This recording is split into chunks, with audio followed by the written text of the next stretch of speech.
Estamos de volta para darmos continuidade no nosso plano de leitura do Novo Testamento em 6 meses. E hoje estou aqui novamente com A Débora, oi gente. e também com o Danilo, oi gente. a Giovana também está aqui com a gente hoje.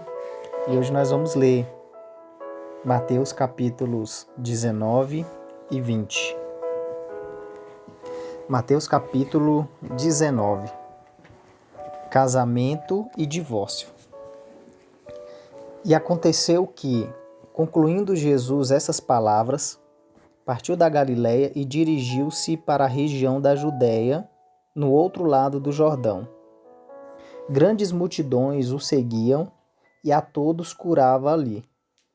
Alguns fariseus também chegaram até ele e, para prová-lo, questionaram-lhe: é lícito o marido se divorciar da sua esposa por qualquer motivo? E Jesus explicou: não tendes lido que, no princípio, o Criador os fez homem e mulher e os instruiu por este motivo: o homem não deixará pai e mãe e se unirá à sua mulher, e os dois se tornarão uma só carne? Sendo assim, eles já não são dois, mas sim uma só carne. E, portanto, o que Deus uniu, não o separe o ser humano. Replicaram-lhe: então, por qual razão mandou Moisés dar uma certidão de divórcio à mulher e abandoná-la? Ao que Jesus declarou: Moisés, por causa da dureza dos vossos corações, vos concedeu separar-se de vossas mulheres, mas não tem sido assim desde o princípio.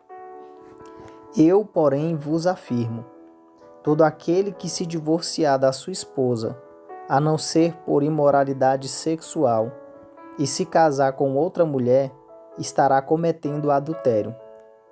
Então os discípulos consideraram: se estes são os tempos para o marido e sua esposa, não é vantagem casar.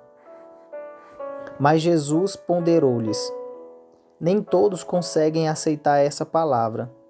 Somente aqueles a quem tal capacidade é dada. Pois há alguns eunucos que nasceram assim do ventre de suas mães. Outros foram privados de seus órgãos reprodutores pelos homens. E há outros ainda que a si mesmos se fizeram celibatários, por causa do reino dos céus. Quem for capaz de aceitar esse conceito, que o receba. Jesus abençoa as crianças. Então, trouxeram-lhe algumas crianças, para que lhes impusesse as mãos e orasse por elas. Os discípulos, contudo, os repreendiam. Mas Jesus lhes ordenou: deixai vir a mim as crianças, não as impeçais, pois o reino dos céus pertence aos que se tornam semelhantes a elas. E depois de ter-lhes imposto as mãos, partiu dali. Dificilmente os ricos serão salvos. Eis que alguém chegou perto de Jesus e o consultou: Mestre, que poderei fazer de bom para ganhar a vida eterna? Questionou-o Jesus: por que me perguntas a respeito do que é bom? Há somente um que é bom. Se queres entrar na vida eterna, obedeça aos mandamentos. Ao que ele perguntou: quais? E Jesus lhes respondeu: não matarás, não adulterarás, não furtarás, não darás falso testemunho, honra a teu pai e a tua mãe, e amarás o teu próximo como a ti mesmo. Replicou-lhe o jovem: a tudo isso tenho obedecido. O que ainda me falta? Jesus disse a ele: se queres ser perfeito, vai, vende os teus bens, dá o dinheiro aos pobres, e terás um tesouro no céu. Depois, vem e segue-me. Ao ouvir essa palavra, o jovem afastou-se pesaroso, pois era dono de muitas riquezas. Então disse Jesus aos seus discípulos: Com toda a certeza vos afirmo que dificilmente um rico entrará no reino dos céus. E lhes digo mais: é mais fácil passar um camelo pelo fundo de uma agulha do que um rico entrar no reino dos céus. Ouvindo isso, os discípulos ficaram atônitos e exclamaram: sendo assim, quem pode ser salvo? Mas Jesus, fixando o olhar neles, revelou-lhes: isso é impossível aos seres humanos, mas para Deus todas as coisas são possíveis. As recompensas no reino. Então Pedro manifestou-se dizendo: veja, nós deixamos tudo e te seguimos. O que será, pois, de nós? Jesus lhes respondeu: com toda a certeza vos afirmo que vós, os que me seguistes, quando ocorrer a regeneração de todas as coisas, e o Filho do Homem se assentar no trono da sua glória, também vos assentareis em 12 tronos, para julgar as 12 tribos de Israel. Também todos aqueles que tiverem deixado casas, irmãos, irmãs, pai, mãe, filhos ou terras, por causa do meu nome, receberão 100 vezes mais e herdarão a vida eterna. Entretanto, muitos primeiros serão últimos, e muitos últimos serão primeiros. Mateus, capítulo 20. A parábola dos pagamentos. Portanto, o reino dos céus é semelhante a um proprietário que saiu ao raiar do dia para contratar trabalhadores para a sua vinha. Depois de combinar com cada trabalhador o pagamento de 1 denário pelo dia, os enviou ao campo das videiras. Por volta das 9 horas da manhã, ao sair, viu na praça do mercado outros que estavam parados, sem ocupação.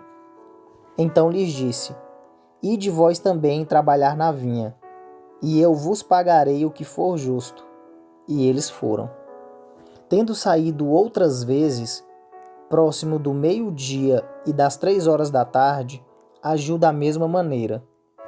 Ao sair novamente, agora em torno das 5 horas da tarde, encontrou outros que estavam sem trabalho e indagou deles: por qual motivo estivestes aqui desocupados o dia todo?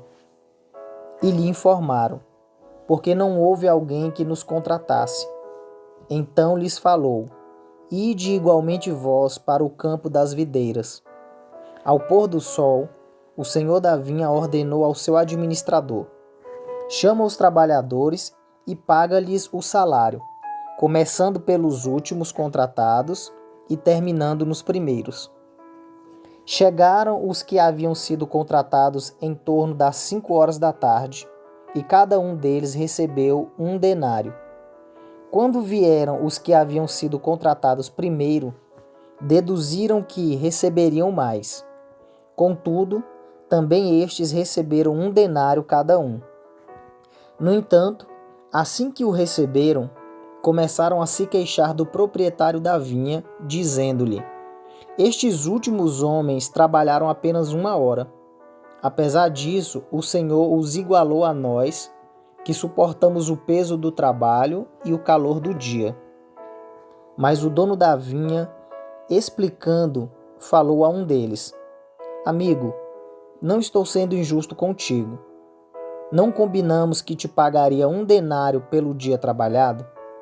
Sendo assim, toma o que é teu e vai-te, pois é meu desejo dar a este último tanto quanto dei a ti. Porventura, não me é permitido fazer o que eu quero com o que é meu? Ou manifestas tua inveja porque eu sou generoso? Portanto, os últimos serão primeiros, e os primeiros serão últimos, pois muitos serão chamados, mas poucos escolhidos. Outra vez, Jesus prediz seu sacrifício.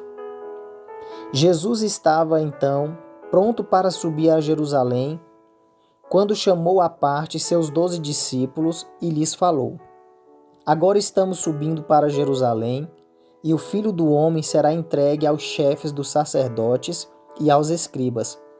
Eles o condenarão à morte e o entregarão aos gentios para ser zombado, torturado e crucificado. Mas ao terceiro dia ele será ressuscitado. É preciso sabedoria para pedir. Naquele momento, aproximou-se de Jesus a esposa de Zebedeu com seus filhos e, prostrando-se, fez um pedido a ele. "O que desejas?" perguntou Jesus. Ela respondeu: "Ordena que no teu reino estes meus 2 filhos se assentem, um à tua direita e outro à tua esquerda." "Não sabeis o que pedis", contestou-lhe Jesus. "Podeis vós beber o cálice que eu estou prestes a beber e ser batizados com o batismo com o qual estou sendo batizado?" E eles afirmaram: "Podemos." Então Jesus lhes declarou: "Certamente bebereis do meu cálice, mas quanto ao assentar-se à minha direita ou à minha esquerda, não cabe a mim outorgá-lo. Esses lugares pertencem àqueles a quem foram reservados por meu Pai." Ao ouvirem isso, os outros 10 ficaram injuriados contra os 2 irmãos. Então Jesus os chamou e explicou: "Sabeis que os governadores dos povos os dominam e que são as pessoas importantes que exercem poder sobre as nações. Não será assim entre vós. Ao contrário, quem desejar ser importante entre vós, será esse o que deva servir aos demais. E quem quiser ser o primeiro entre vós, que se torne vosso escravo. Assim como o Filho do Homem, que não veio para ser servido, mas para servir e dar a sua vida como único resgate por muitos." Os cegos recuperam a visão. Ao saírem de Jericó, uma grande multidão acompanhava Jesus. De repente, 2 cegos, que estavam assentados à beira do caminho, tendo ouvido que Jesus passava, puseram-se a gritar: "Senhor, Filho de Davi, tem misericórdia de nós." Entretanto, a multidão os repreendeu para que se calassem. Mas eles clamavam ainda mais: "Senhor, Filho de Davi, tem misericórdia de nós." Jesus, parando, chamou-os e lhes perguntou: "O que quereis que eu vos faça?" "Senhor, que se abram os nossos olhos", responderam eles. Jesus sentiu compaixão e tocou nos olhos deles. No mesmo instante, os cegos recuperaram a visão e o seguiram.